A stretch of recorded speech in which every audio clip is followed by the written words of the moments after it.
Here we are in Phoenix, Arizona, with me, William Wallace for America, at the Turning Point USA event.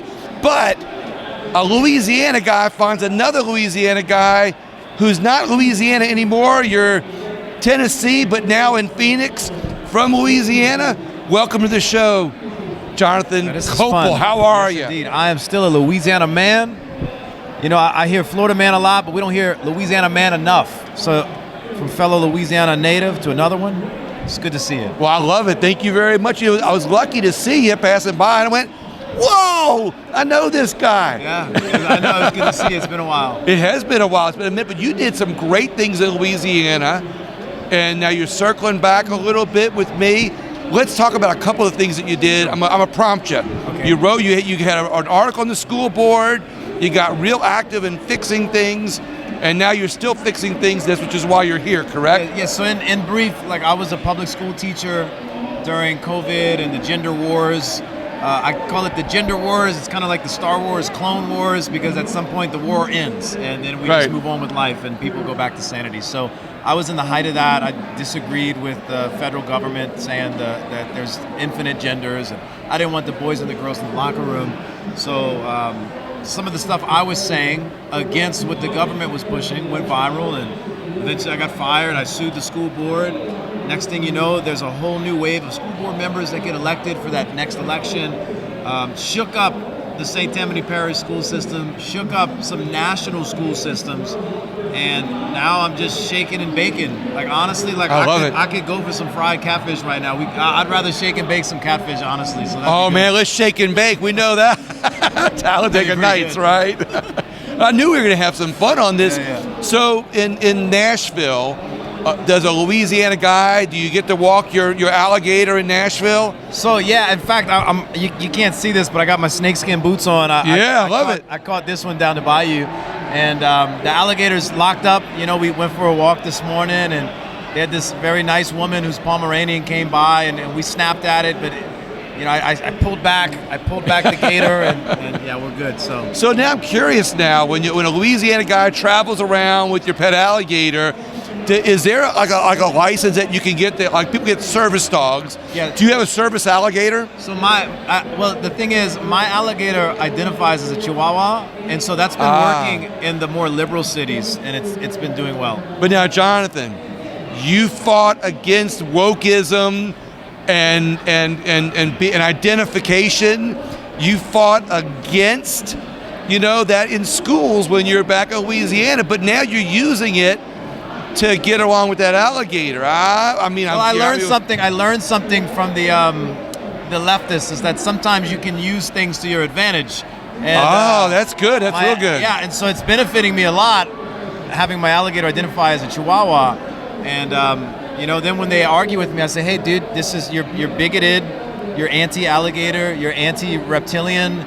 I mean, this is a historic creature right here. Exactly, and history. Respect. Like, right. Respectfully respect. And some of them go for it. Some of them, Other ones, they call the police. So it just depends on who I'm talking to. But if they call the police on you and they do a video, then you can. We don't talk about that. But if they do that, though, you can get a Give, Send, Go account and raise money in support of alligators. Honestly, I think we just started a business here. I think we started a business. And if my alligator does get abducted by the government, yeah, we're having a fundraiser. Oh my gosh, I didn't even think about that. That's right. Squirrels have been killed and euthanized. Poor Peanut. I mean, we think about all, look, in Louisiana, they took out a deer. They took out a guy who had a pet deer. Well, he wasn't a pet. He just hung out around the house, but the wildlife and fisheries came in and killed the deer. I'm surprised the homeowner didn't kill the deer. That's shocking. Well, no, that was a pet deer, right? I mean, look, a squirrel. Look, I come from Louisiana also, where we make squirrel gumbo, and Peanut would have been gumbo in Louisiana. Delicious. You see, you know this. I know. Right? It's hard for us to have pets because they taste too good. Like your pet alligator. One day when you retire that alligator, when he's no longer a pet, will you be wearing him on your feet? Yeah, it's going to be boots and alligator bites. Absolutely. I love it. No sentimental attachment. Is that his name, Boots and Alligator Bites? Or you just call him Boots for short? I just call him Baby. I say, hey, baby. He's from New Orleans. So let's talk about what you're still working on now. We're having fun with this. Yeah. But hey, What am I doing today? What are you doing now? You shook up the school board in Louisiana. You made it. You brought national attention to it.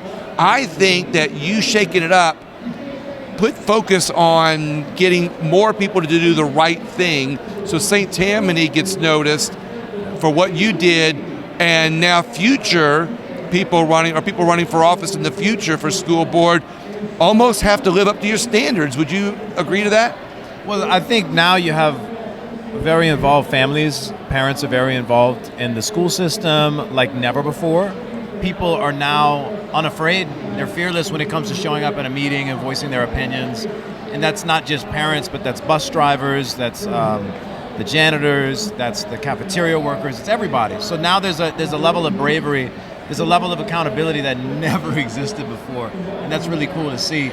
But I mean, right now I'm kind of focused. I'm an entrepreneur. I'm a full-time entrepreneur, and I'm really focused on that. And then when it comes to like media and politics, I'm really just trying to have a good time, because people are so serious they forget to be humans, and they forget to pass a good time. And it's a shame, because what is life without a little laughter? That's exactly right. So you're saying the fight to do the right thing in wokeism, to set good examples for our children, can all start in some good humor.